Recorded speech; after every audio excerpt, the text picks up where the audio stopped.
Elon, welcome to JP Morgan's headquarters. You're on the 51st floor, which is about the equivalent of the nowhere near where you go generally in space, but as high as we can get in New York City. But before we get started with you and Jamie, we had a very special guest that wanted to welcome you here this afternoon. And so your mother, May Musk, is here to welcome you. Great. May, please stand up. I don't think you can see me or everybody here. They can see you. Yes, okay. he can. This is your part? I actually can't see my mom, but I can hear her, certainly. Yeah. Okay. Oh, there you are. Okay. What I'd like to say is when you were 3 years old and I told people I have a genius son, they would roll their eyes. And then... Sure. Understandable, frankly. I knew. And then when Yeah. you said you wanted to start with rockets, then I rolled my eyes. Sure. And then you did it. And so this is just a great party here, and we're celebrating. Sounds Love good. you so much. Love you too. One proud mama. Please. So let me, Elon, welcome you. It's a really privilege to have you here on this momentous occasion. It's new for us, but it's an important thing, the trajectory of American innovation. We're here live, 3,500 people of our top individual investors around the world. In 100 branches, there are 350 people here, 3,500 around the country. This is a very unique thing, by the way, because Elon has spoken to me about democratizing finance. This is part of it, treating individual investors the same way institutions are treated, and hedge funds and all those things. My view is it's a wonderful thing to do. Elon, very brave, by the way, because I would never let my mother speak publicly when I was in the room. God knows what she would have said. I had no idea she was there, actually. Elon's the Edison of our time. I remember visiting Elon in Tesla like 15 years ago. A whole new way of building cars, vertical integration, which had not been anything remote what our car companies are doing. Now you have SpaceX. I visited the SpaceX factory in California, and it's exceptional to have more than 650 rockets. And you told me one today, putting satellites in space. You have 9,000, almost 10,000 Starlink satellites up there. Starlink 3 is coming, which is a whole new generation, which hopefully will replace some of these undersea cables. It's been an extraordinary 24 years with watching Elon grow over time. And now making a massive leap into the future. So welcome and coming here. Elon, I have 10 questions for you. So I want to make sure I get to each one. Some of them came from folks here. They're all important. But one, just to start, is why SpaceX public now? Because you had choices, you didn't have to. Why now? Yeah, I've been asked for many years about taking SpaceX public. So it's probably been, I don't know, almost 10 years that people have been suggesting to me that I should take SpaceX public. We've been positive cash flow for quite a long time, I think, since around 2014, 2015. And we've been self-funding. In fact, in our private equity rounds, they actually have not been fundraising rounds. They've been liquidity rounds for investors and employees because we give everyone at the company stock. And SpaceX has actually bought back stock in most of our sort of funding events. So what's different about now is that it's a number of things, but we are embarking on a significant growth phase, like a capital growth phase, where we are going to put in orbit probably 100,000 satellites, or probably over 100,000 satellites just for communications. And these will be the version 3 and beyond versus version 2 and version 1 that are currently in orbit. Version 3 is, depending on how you count it, 10 to 20 times more capable than the version 2 satellite. And there were 3 chips that the SpaceX chip design team taped out that are specific to this, that are far beyond state of the art, which means it's 100 times more bandwidth than the SpaceX Starlink system currently offers, and also half the latency because the altitude will be about half the altitude. I think it will actually be the highest bandwidth, lowest latency means of communicating. And the future with AI and robots is actually going to require a lot more bandwidth than we currently use. Because you can imagine, what's the bandwidth of a human? Its peak bandwidth of a human is a few hundred bits per second, but bandwidth of a computer can be a trillion bits a second. So the appetite for bandwidth of AI and robots is going to be enormous. And then we're also doing the AI data centers in space, which is another massive capital endeavor. But I think it'll be the primary means by which AI can be expanded. It's increasingly difficult to build power plants on the ground. there are very few people who want a power plant in their backyard. So if we wanted to, say, double the electricity usage of the United States, which is on average about 500 gigawatts, we would have to build about twice as many power plants, which I don't think most communities are not super excited about that. But actually, if we go to space, we can go far beyond the electricity generation of Earth. In fact, this is going to sound crazy, but you could actually increase harnessed energy by a factor of 1,000,000 and still be using much less than 1,000,000th of the sun's energy. So current human civilization uses much less than 1/1,000,000th of the sun's energy output.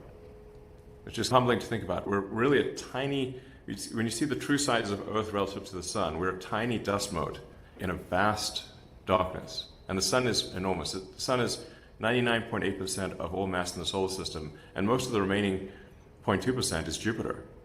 Sometimes people ask me, I'm maybe going a little wide-ranging in this answer, but because they just asked me why are you being public now? I'm like talking about the sun's power output. I'm like, a bit of a long-winded answer. Yeah, if I was an AI, you might tell me to, okay. But also, but it is important. Some of these things are important because people sometimes wonder what's the future of energy generation, and I can say that it is absolutely solar power, or maybe a better word for solar power is star power. It's the power of a star, and the crazy thing is that it burnt all mass in the solar system that was not the sun. The amount of energy produced by the sun would still round up to 100%, because the sun is 99.8% of the mass of the solar system. Even if you teleported two more Jupiters from another solar system and burnt them too, the sun would round up to 100%. So it's very much the sun.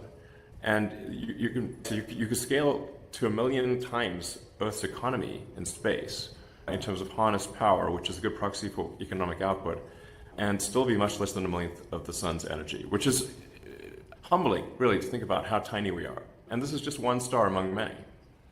So I guess the TL, it would be, we're embarking on a massive new growth phase, and we need capital for that. Okay, number two. Another thing is the revenue, I also feel pretty good about the revenue projections. Like before, revenue was a little unstable, but now I feel like the revenue's much more predictable. Yeah. I always learn listening to you, I guarantee you. So, when people hear about multi-planetary species, travel to space, one of the most exciting ideas in human history, can you explain the bridge that you speak about? I've heard you talk about from the Earth to the Moon to Mars. Yeah, so you don't necessarily have to go through the moon to get to Mars. I just think that we can build a self-growing city on the moon faster than we could do so on Mars. And there's also the potential, if you say you want to scale far beyond what you can do from Earth, is that because the moon has no atmosphere and about 1/6 Earth's gravity, you can use an electromagnetic accelerator, a railgun or mass driver. Basically, you don't need to use rockets to do AI data centers into deep space from the moon. You can literally just shoot them like a railgun type of thing. And you can manufacture the solar and the radiators, solar power and radiators on the moon from moon materials. That would allow scaling potentially to beyond 1,000 terawatts a year, which is a truly staggering number. I think we can do probably somewhere around 1 terawatt per year of AI space compute from Earth, but we can do 1,000 terawatts or more from the moon. And like I said, we can also make a moon base. And I think it would be pretty cool if you could vacation on the moon. Yeah, that would be the most epic vacation. Not everybody wants to go to the moon, but I think a lot of people do. I think it would be pretty amazing to obviously, provided you could do so safely and come back safely and everything. But I think that will be possible in the future. And then Mars is another step beyond that. Mars is a whole planet, and with gravity much closer to that of Earth, and it has an atmosphere, albeit it's an atmosphere. And if you warm up Mars, you could one day make Mars like Earth, meaning with liquid oceans and life, and where you could walk outside without a spacesuit type of thing. So Mars I call Mars a fixer-upper of a planet, but it's got a lot of potential. Let me go to number 3, but I never ever thought you'd be in the hospitality business. Yeah, absolutely. What? We should have moon hotels, don't you think? Yeah. Musk hotels. Like It could be other. Actually, you think of us more like we're kind of like the Union Pacific. When they built the Union Pacific back in the day, people thought they were crazy because, like, why are you trying to carry all this cargo and people to California? No one's there. But now California is the biggest state in the country. yeah. Not for long, but yeah. Yeah, no. Admittedly, it's self-defeating. Yeah. Yes. So Starship, you built it, an unbelievable ship. I think it's already had 12 flights, I read. But obviously, technically, it's just hard to do. What are some of the breakthroughs you had that people should know about that they don't know about? Our webcasts are very good, so I recommend anyone who wants, if they want to learn about Starship, the SpaceX website or any of the Starship live casts are a great way to learn about it. But the fundamental breakthrough of Starship is that it will be the first orbital rocket that is fully reusable. So this might sound like an obvious thing, but because in every other mode of transport, whether that's aircraft, cars, bicycles, horses, you name it, ships, these are all, we take it for granted that they are reusable. An aircraft journey would be very expensive if you had to throw the plane away every time. And that's how rockets have been in the past. But it's very difficult from a technology standpoint to achieve full reusability for a rocket. We've got part of the way there with Falcon 9, but we'll get all the way there with Starship. And once you achieve full reusability, then it's simply a cost, it's simply the cost of access to orbit is just the cost of propellant, because now you can reuse all aspects of the vehicle. And the propellant we used for Starship is liquid oxygen and liquid methane, which is the cheapest propellant you could possibly get. We can just literally get oxygen from the air and methane from natural gas. So the cost of propellant for Starship will be less than the cost of jet aviation fuel, which means that you should be able to actually send cargo to space for less than the cost of cargo on an airplane going on a transoceanic trip. Really well. Starlink, another thing that has been amazing, global communications. We already mentioned Ukraine. You had mentioned to me that V3 would maybe be able to replace some of these cyber cables, which, by the way, is a huge security risk for all of us because several have already been cut in the Baltic Sea. So what's the next view for Starlink, both V3 and maybe V4? Yeah, so the V3 satellite is a gigantic, and you can look it up on the internet. As I said, it's 10 to 20 times more capable than V2. It's a very big satellite. In fact, it can only be launched on Starship. It's too big to be launched on any other rocket on Earth. So Starship has a 30-foot diameter cargo bay. And the V3 satellites are, they're about 7 meters, so about 22, 23 feet wide. So very big, like the size of a small bus, essentially. And there's a bunch of technical details about, we have much bigger phased array antennas, we've got more ground links, we've got more of our satellites communicate with each other with lasers that we developed and manufacture. So it's got a lot more lasers and more advanced lasers. It's also got W band and E band. These are technical details, but it's got a lot of, it's like a crazy orbiting radio station. And doesn't Starship do 12 of them or 15 at once? It should be able to do 50. 50. Yeah, because Starship V3 is aiming to do 100 tons to orbit with full reusability. And then Starship V4, we're aiming for over 200 tons per mission. And then being able to launch every hour. Next one, data centers in space. You've been talking about that. Other people have mentioned it, but obviously it has different technical capabilities. It's colder up there, it's less vibration, but you also got to get the data back to the Earth by some method. I think you mentioned to me lasers in good weather and bad. And so how hard is it to do now that you've looked at it for a while? We don't think this is a particularly difficult thing to do. In fact, we think it's easier than our communication satellites. Quite a bit easier than our communication satellites. The Starlink V3 communication satellites is an incredibly complex machine. The AI data center would be much simpler by comparison, because it's really just solar power plus radiator, some basic equipment for operating the satellite, and then the laser links, which would connect to the Starlink communications constellation, and then to the ground. And the connection would happen no matter what the weather is, because once you connect via lasers to the Starlink communication constellation, the Starlink communicates to the ground with frequencies that are cloud penetrating. So they're, in fact, even roof penetrating to some degree. So you would always be able to close the link with the data centers. Excellent. Talking about America, one of the big things here, we've been talking about the reindustrialization of America for a long time, bringing back advanced manufacturing. And now you're talking about building the terafab, building chip fabs in New York. What compelled you to do that now with all the other things you're working on? We try to, so what's the limiting factor? And the limiting factor, what we see as the limiting factor is being able to make chips, both logic, memory, and packaging. It's worth noting that there's not a single high-volume computer memory fab in America right now, 0. There's one being built in Idaho by Micron, but that will not reach volume production until, I believe, 2028. And there's some being built in New York, but they are, I think, 29 and 30. And this is a tiny fraction of the memory that's needed. And in fact, even if you take the best case assumptions of the memory makers and the logic makers, it is not enough to meet the demand that is anticipated, which is why you're seeing stocks of Micron go to, I think, 1.2 trillion, or it's some quite high number. So there's just clearly a need for AI logic, memory, and packaging, AI computers, essentially, that is far beyond what even the best case assumptions of the existing fabricators can do. And that's why we need to do the terafab. Yeah, it seems like essential, otherwise there will not be enough chips.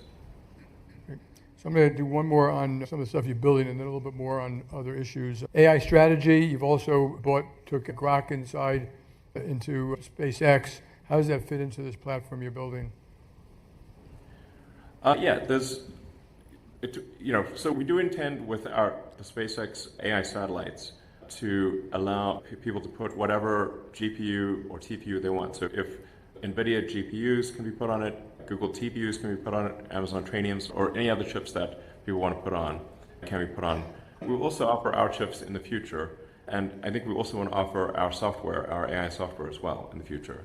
But it will be such that you can run anyone's AI on hardware or software on the Tesla AI satellite, SpaceX AI satellites. Yeah. So the next three are completely different. I'm going to mention each one. I'll ask you each one, but one's about his view of patriotism, his service to this country. One's about culture and bench. How do you actually build these wonderful companies? Because a lot of people here have those issues. And then kind of leadership. And I have a very specific question about that. But first I'll start with patriotism. You've served this country. I know you're a patriot. We've spoken about it. How do you view your role of being an American patriot and helping the United States?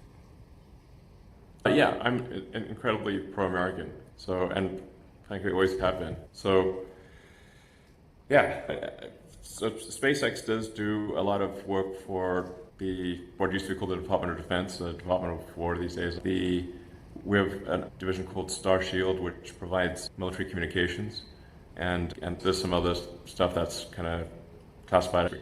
Can't talk about that, but we are helping the Department of War and Intel, part of the government. We're a vital element of that. So, yeah, I'm just super pro-America. Always have been. Thank you. Culture bench, Brett, going to be with you for 15, 20 years. I know you've built a huge bench in SpaceX. How do you keep it going? What's important to you? How do you make sure you keep the best talent? Yeah, Gwen was, I think, around the 7th person to join the company, and that was 2002. So it's been like 24 years. And generally, the senior executives at the company have a very long tenure. I think Brent Johnson's been CFO for 15 years. And yeah, I think because people really believe in the mission, I think they want to stay and they want to keep building it. Like, we want to make humanity a space-faring civilization. We want to take humanity to Mars and the moon and ultimately beyond. We want to it's like science fiction, make it real. So go to places that have never been explored before. Make Star Trek real. That was one of my favorite shows. Yeah. Excellent. And then last one, you've built multiple companies. How have you changed from maybe 20 years ago? Maybe I should ask you guys, how have you changed from like when you started to today, lessons you've learned, how you've changed both as a leader and as a person? I think I'm probably more chill than I used to be. So I was probably a little, I'm way more laid back than I used to be, which I'm still not that laid back, but more than I used to be, for sure. And one of the things that I found over time, and I've mentioned this before, is that in terms of recruiting people to the company or having people work at the company, their individual abilities and their intellectual capabilities matter a lot, but also it also matters if they have a good heart. It's like, it's not just about whether somebody has a certain IQ or whatever, but just are they a good person? That matters a lot.